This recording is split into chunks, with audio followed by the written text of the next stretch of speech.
Mahakal recording studio Mateshwar धाम काठो। ससुराबा तोरा बिना जीतम केना मेरा तोरा बिना जीतम केना यारा बगे महाकाल रिकॉर्डिंग स्टूडियो मटेश्वर धाम काठो। छोड़ी के तू जाई बेगे ससुराबा छोड़ी के तू जाई छी ससुराबा तोरा बिना जीतो केना यारा बगे जान तोरा बिना जीतो केना यारा बगे जान छोड़ी के तू जाई छी ससुराबा छोड़ी के तू जाई छी ससुराबा तोरा बिना जीतो केना यारा बगे जान तोरा बिना जीतो केना यारा बगे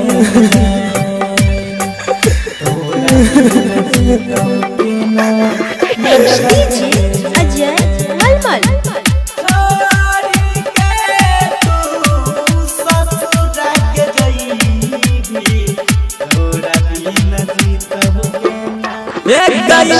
जब तू चल जाबी हमारा के छोड़ के सच कहै छियौ सूरज देखाई नहीं भोर के सच कहै छियौ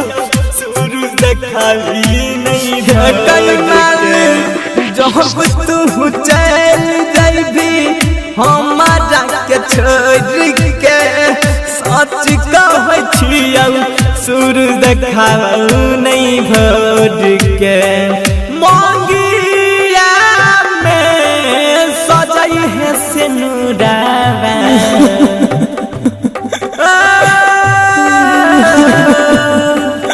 मंगिया में सजाई है सिनुरावा गिरे लगतो महरोना यहाँ सगलो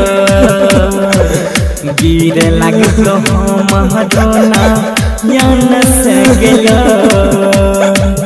छोड़ी के तू जाई छी ससुराबा गिरे लगतो महरोना अखिया से लो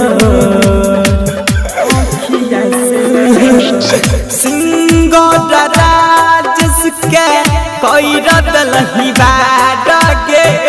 राम जानयन सुपर खेलो यतिया चारगे राम जानयन सुपर खेलो यतिया चार कई जानू सच कहै छियौ तू चल जइभी भोर के राजेश रंगीला सूरज देखतौ नहीं भोर के छोड़ी के ससुराबा के जइभी महाकाल रिकॉर्डिंग स्टूडियो मटेश्वर धाम काठो। छोड़ी के ससुराबा के जइभी राजेश के रुकतौ ने आँखिया से लो नसु के रुकतौ ने आँखिया से लो छोड़ी के तू जाई छी ससुराबा छोड़ी के तू जाई छी ससुराबा गिरी सना के गिरतौ गेल। महाकाल रिकॉर्डिंग स्टूडियो मटेश्वर धाम काठो।